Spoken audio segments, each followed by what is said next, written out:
A Search in Secret India. Chapter 14.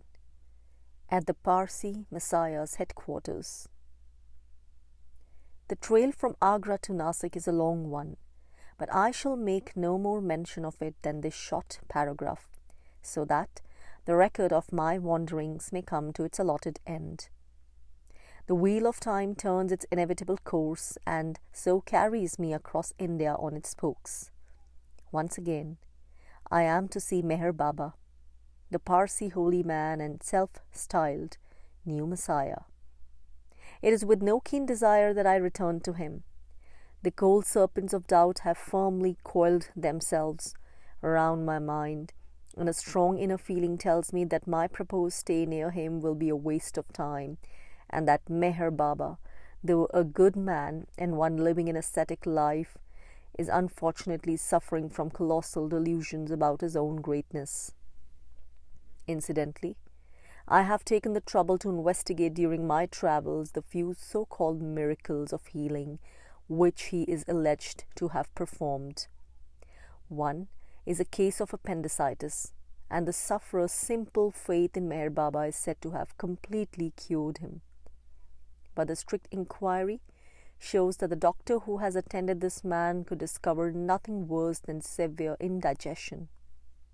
In another case, a nice old gentleman who has been reported cured overnight of a whole catalogue of ailments seems to have had little more than a swollen ankle.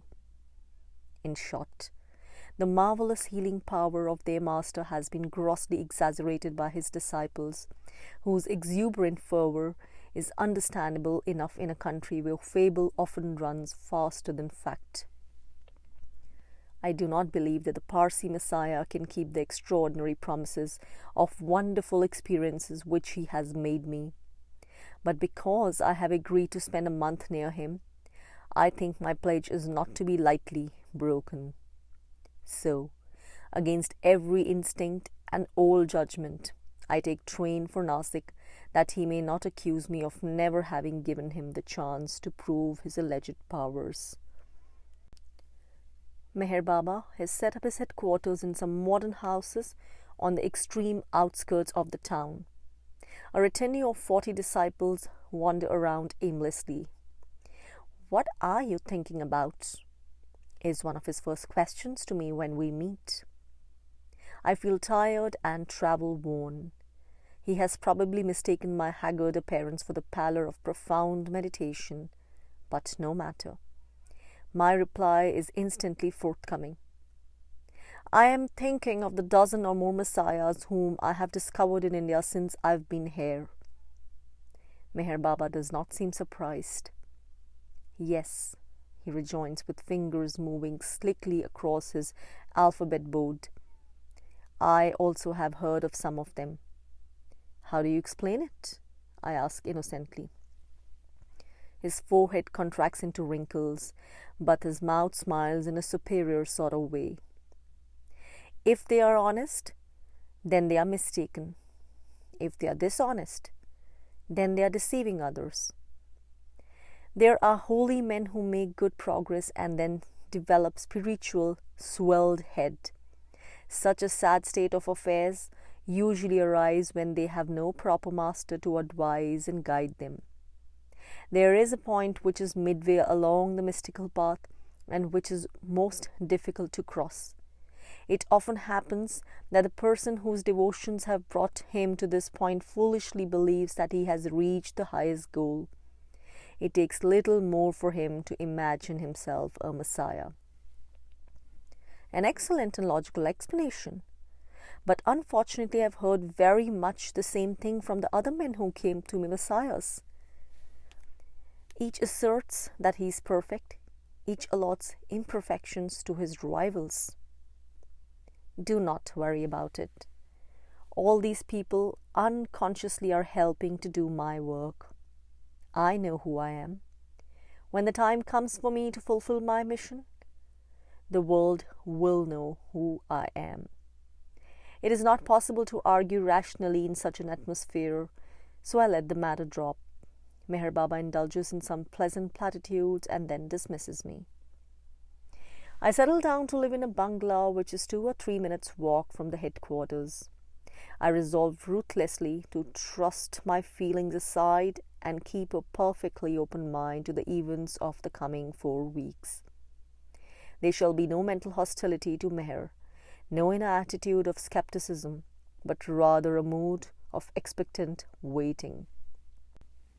Each day, I associate closely with the disciples. I see their manner of existence, study their psychological makeup, and probe into the history of their spiritual relationship to Meher. Each day, the Parsi Messiah gives me a little of his time. We talk about many things and he answers many questions, but not once does he make any reference to the strange promises which he gave me at Ahmednagar. I resolved to make no attempt to jog his memory, and so the matter seemingly falls into abeyance. One result of the constant rain of questions which are let fall upon him and his disciples, partly out of my journalistic instinct of curiosity and partly out of a sincere desire to find enough facts, either to buttress my intuitions of the futility of my visit or to dispose of them altogether, is that he places at my disposal a set of secret diaries which have been kept by his command for several years. They contain a connected history of the chief events concerning the Messiah and his group of followers, and a record of every important teaching, message, and prophecy which he has verbally given out. These books cover nearly 2,000 pages of closely written manuscript, which is mostly composed in English. The diaries have clearly been compiled in a spirit of blind faith, but I find them to be a valuable searchlight upon Meher's character and powers. The very honesty of these pages, despite their devoutness, in recording matters which might seem trivial to an outsider, excellently serves my purpose, for I view these matters as psychological straws that show which way Meher's mind is moving. The 2 disciples who have kept these diaries are young men with only a fragmentary experience of life beyond their extremely limited circle, but their very naivete and complete trust in their master have caused them to place on record things which are really uncomplimentary to him. Why have they recorded the Meher struck one of his most intimate disciples a stinging blow on the ears during a train journey to Mutra, a blow so severe that the unfortunate follower had to seek medical attention? Why have they recorded the lame excuse of their master, this man who preaches the gospel of divine love, that when a Messiah pretends to show anger towards one of his devotees, the sins of the latter which are awaiting punishment are thereby heavily reduced? Why have they recorded the comical incident of the disciple who was lost at Arngaon, for whom Meher sent out a search party which returned several hours after without its quarry? He turned up of his own accord ultimately and explained that having suffered with insomnia for several nights, he had unexpectedly fallen asleep in a disused building which stood close to Meher's own abode. The master, who claims to have been taken into the council of the gods, and to whom the future of all mankind, did not know that his lost disciple was in the next field? I find enough matter, therefore, to feed the doubts which live repressed existences in my own mind. I find also that Meher Baba is a fallible authority, a man subject to constantly changing moods, and an egotist who demands complete enslavement on the part of his brain-stupefied followers. And lastly, I find in these pages that he is a prophet whose predictions are seldom verified. At our first meeting near Ahmednagar, he prophesied a coming world war, but refused to say when it is going to happen, although he was careful to impress me with the claim that he knows the date. Now, in these diaries, I discover that he has made the same prophecy to his intimate disciples, and that he has made it not once but several times. On each occasion he has had to give a different date, for that calamitous event, because at each date arrives, no war arrives. One year, when things look ominous in Asia, he has placed the outbreak in the East. Another year, when things look dark in Europe, and when he has forgotten his earlier failure, he has placed it in the West, and so on. His caution in hesitating to give me a date at Ahmednagar now becomes comprehensible. I tax one of the more intelligent disciples with this series of unfulfilled predictions, and he candidly admits that most of his master's prophecies are generally wrong. I doubt whether the war will ever take place as an ordinary war, but it will probably happen as an economic war, he concludes naively. Though I turn the last page of these astonishing diaries with a smile, I candidly confess to myself that I have read lofty and soul-elevating discourses in them, and that Meher Baba possesses religious genius. Whatever success he may have will arise from the lust quality. But I do not forget one of his own sayings, recorded somewhere in these pages, that ability in advising others about virtue is no proof of saintliness, nor is it a mark of wisdom. It is better to pass over the rest of my stay in prudent silence. If I am living in the company of a world deliverer and redeemer of mankind, there is little to make me aware of my good fortune. This, perhaps, is because I am more interested in tangible facts than mythical legends.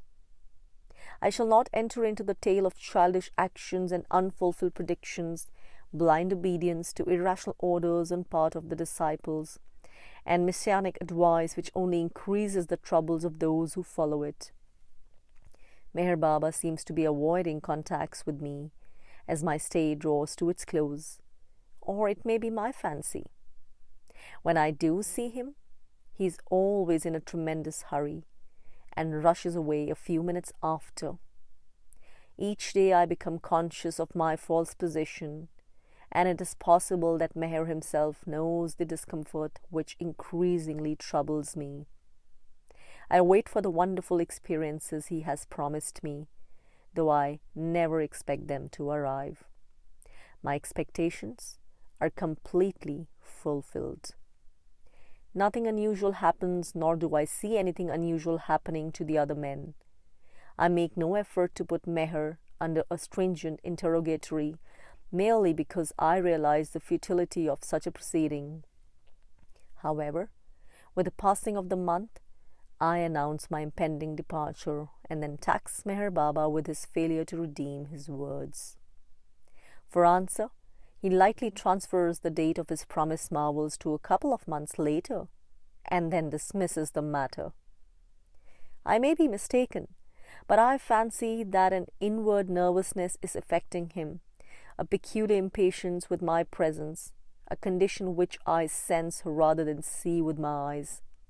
Yet, I make no attempt to argue with him, for I see that it is useless to pit my straightforward direct question in unequal combat with this elusive Oriental mind. Even at the last moment of parting, when I bid an amicable adieu and polite farewell forever to Meher Baba, he talks as though there can be no question but that he is the world teacher for whom many are waiting. He even asserts that when he is ready to go to the West one day and spread his work there, he will send for me and I shall have to travel with him. Such is the result of my foolish attempt to take this man at his word. What can one say of soi-disant divine teachers? Is it possible to find any acceptable explanation of Meher Baba's strange career and curious conduct? A superficial estimate of the man may easily dismiss him as a rogue or a charlatan. This has been done, but does not explain several things in his life and is manifestly unjust.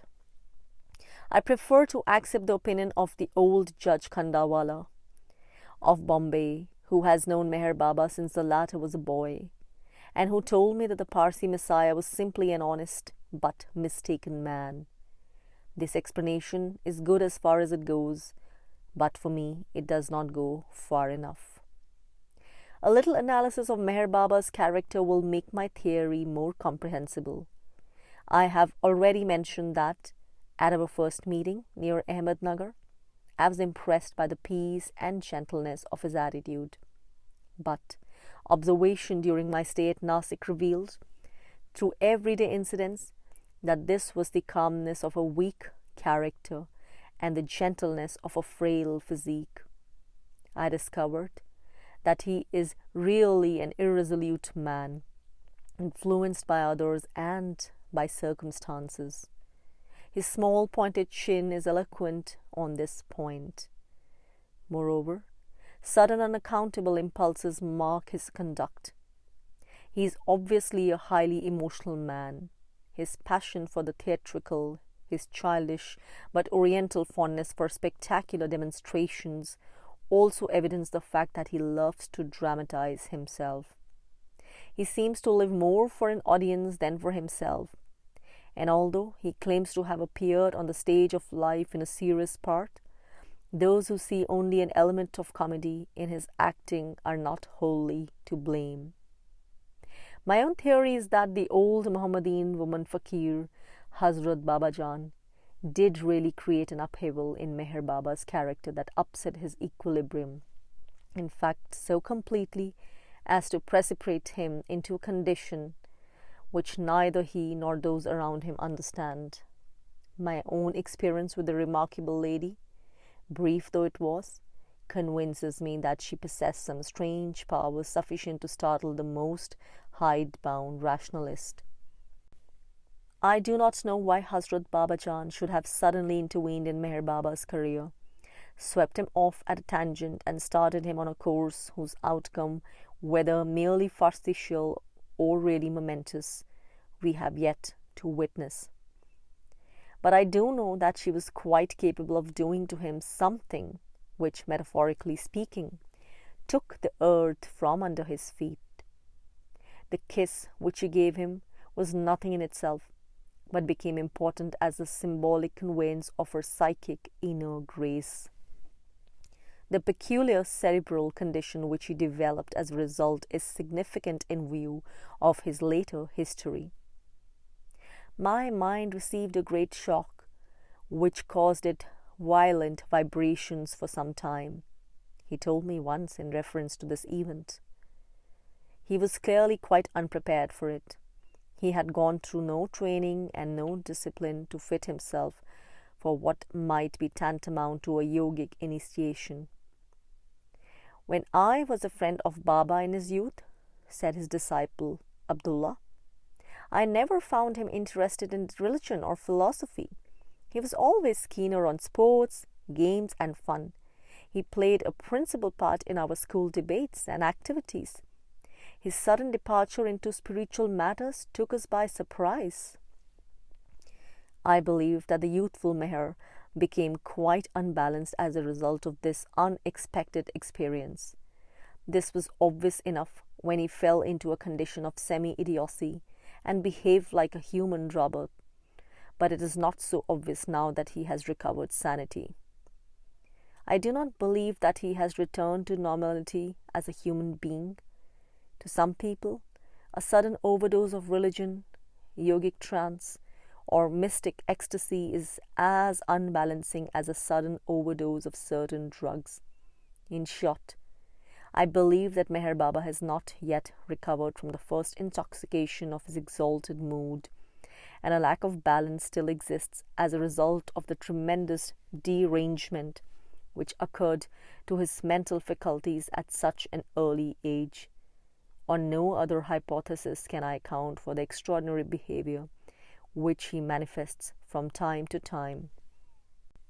He shows, on the one hand, all the qualities of a mystic love, gentleness, religious intuition, and so on.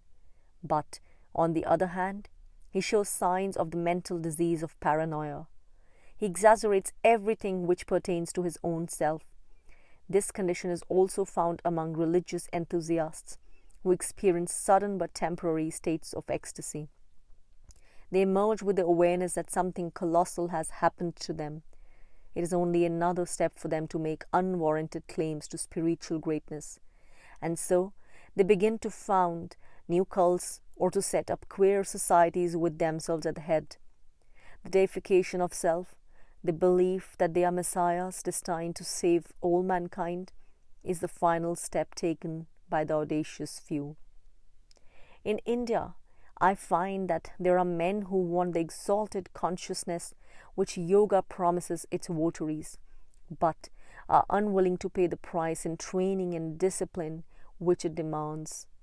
So they take drugs such as opium and hashish, and thus obtain a colorable imitation of that transcendental consciousness. I have watched the behavior of these drug addicts and discovered that one quality or vice is common to all of them.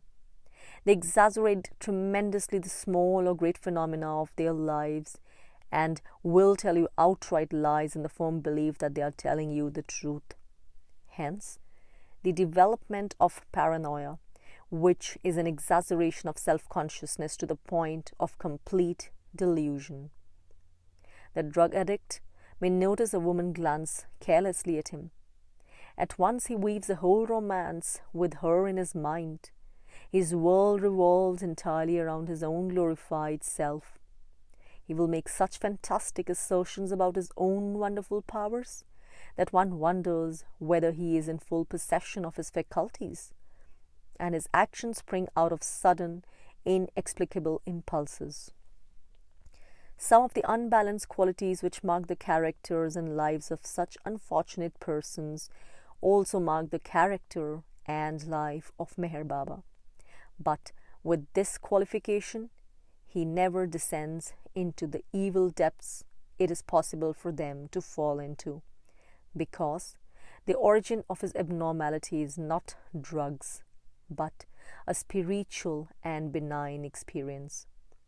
To borrow a phrase from Nietzsche, the Parsi Messiah is human, all too human. Much ado is made in regard to the time when he will break his silence. One wonders whether he will ever dare to do so, but it needs no great discernment to see that his voice, if at long last it comes forth, will fall futile upon the world's ears. Words cannot work miracles. His rash prophecies may or may not be realized. What matters is that the prophet himself has proved unreliable. His promises are not kept, his predictions are not realized, and his conduct is both egotistic and erratic. He fails to illustrate in himself the high message which he proposes to convey to others. The message of such a man must necessarily fall on deaf and unheeding ears. What of his ardent followers?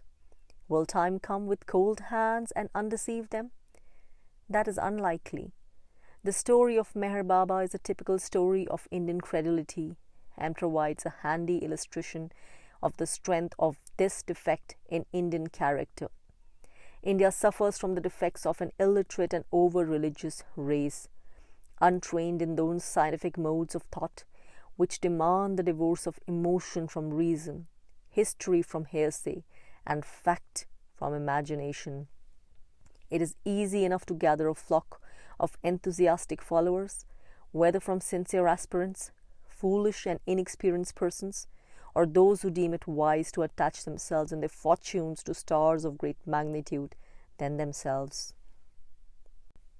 I have neither the space nor the patience to point them out, but it is a fact that Meher Baba has committed blunders at every step of his career. So have I, but he claims to be a divinely inspired Messiah, whereas I am only too painfully aware of my limitations as an ordinary mortal. My point is that his followers will never admit that Meher Baba can commit blunders. Always, they naively assume that some mysterious, esoteric purpose lies behind everything he says or does. They are content to follow blindly, as indeed they must, for reason soon rebels at what they have to swallow.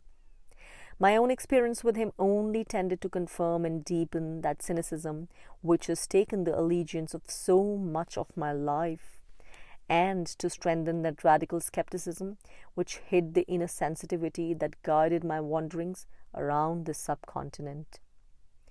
All over the East there have been recurring hints of a coming event which is to prove the greatest thing history has given us for many 100 years. The prophecy of a coming rears its head among the brown faces of India, the stocky people of Tibet, the almond-eyed masses of China, and the old greybeards of Africa. To the vivid and devout Oriental imagination, the hour is ripe, and our restless time bears outward portent of the near approach of this event. What more natural than for Meher Baba to regard his sudden psychological change as an indication of his own messianic destiny? What more natural than his fondly cherished belief that one day he will announce himself to an awe-stricken world?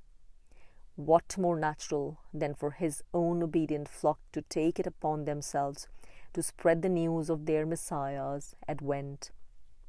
Nevertheless, one is compelled to condemn the theatrical methods which he has used. No great religious teacher worthy the name has ever used them, or is ever likely to break the spiritual etiquette of thousands of centuries. I have a shrewd suspicion as to what form the future vagaries of this spectacular saint will take, but time will reveal them for the world's entertainment better than the present writer. And as this long reflection draws to an end, I realize that I need not deny that many high and sublime sayings have been communicated through the little fingers of Meher Baba. But when he descends from his religious inspirations, as descend he must, and stoops to talk of his own personal greatness and personal fortunes, it is time to put on one's shoes again, for the future leader of mankind is then likely to become its misleader. End. Chapter 14.